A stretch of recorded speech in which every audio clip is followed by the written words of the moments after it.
Hi అండి. ఈరోజు వినాయక చవితికి 5, 6 రకాల ప్రసాదాలు చేస్తూ ఉంటాము. అలా చేసేటప్పుడు ఒక్కొక్కసారి ఏం చేయాలో తోచదు. ఈరోజు నేను ఇలా ఒక శనగపప్పుతోనే 3 రకాల ప్రసాదాలు చూపిస్తున్నానండి. సో, దానికోసం ఫస్ట్ మనము శనగపప్పు నానబెట్టేసుకొని, ఉడికించుకొని ఎంతైతే శనగపప్పు తీసుకున్నామో అంత బెల్లం తీసుకొని వేసుకోవాలి. అలాగే అది కరిగిన తర్వాత ఒక ఉడుకొచ్చేంత వరకు ఉంచుకోవాలండి.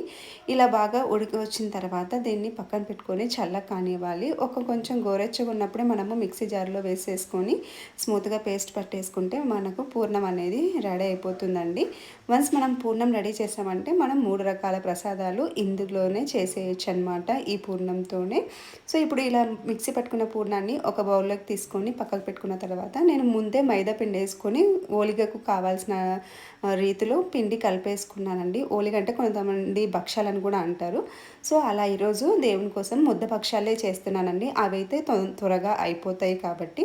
సో, ఇలా చూపించినట్లుగా పిండిని తీసేసుకొని అందులోకి పూర్ణం స్టఫ్ చేసేసుకొని రౌండ్ బాల్ లాగా చేసేసుకొని ఇలా పెన్నం మీద డైరెక్ట్‌గా చిన్న ఓలిగలాగా తట్టేసుకోవటమే. ఇలా చిన్నగా ఇలా పెన్నం మీద తట్టుకునే వాటిని మేము ముద్ద భక్షాలు అని అంటామనమాట. సో, పెన్నం మీద గ్యాప్ ఉంది కాబట్టి నేను 3 ఒకటేసారి వేసేసానండి. సో, ఇలా వేసుకున్న తర్వాత ఆయిల్ అప్లై చేసుకొని 2 పక్కల మంచిగా కాలే వరకు కాల్చేస్తే మనకు ఈ ముద్ద భక్షాలన్నీ రెడీ అయిపోతాయి. సో, అది ఫస్ట్ టైప్ ఆఫ్ ప్రసాదం అండి.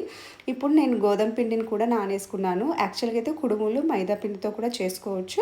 ఒకటే రోజు అంత హెవీగా మైదా పిండి అయితే హెల్త్‌కి ఇష్యూస్ అని చెప్పేసి నేను గోధుమ పిండిని నానేసానండి. సో, గోధుమ పిండిని ఇలా చిన్న రౌండ్స్ లాగా చేసేసుకొని మనము దీంట్లో కూడా ఇలా పూర్ణం పెట్టేసి కజ్జికాయలాగా మనము స్టఫ్ చేసేసుకోవటమే. వీటిని కుడుములు అంటారండి మా సైడ్ అయితే.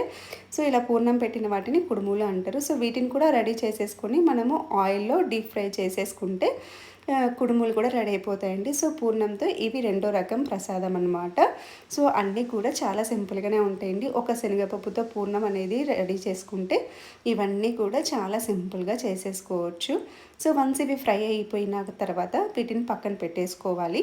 ఇప్పుడు ఇవి పక్కన పెట్టేసుకున్న తర్వాత ఈ ఆయిల్‌లోనే నేను పూర్ణం బూరెలు చేస్తున్నానండి. సో, దీనికోసం కూడా నేను ముందుగానే బియ్యము, మినపప్పు నానేసుకొని వాటిని గ్రైండ్ చేసి పెట్టుకున్నాను. ఇలా చేసుకున్న పిండిలో మనం కావాల్సిన సైజులో పూర్ణం బాల్స్‌ని చేసుకొని ఈ పిండిలో డిప్ చేసేసుకొని ఆయిల్‌లో ఫ్రై చేసేస్తే పూర్ణం బూరెలు కూడా రెడీ అయిపోతాయి. ఇది థర్డ్ టైప్ ఆఫ్ ప్రసాదం అండి.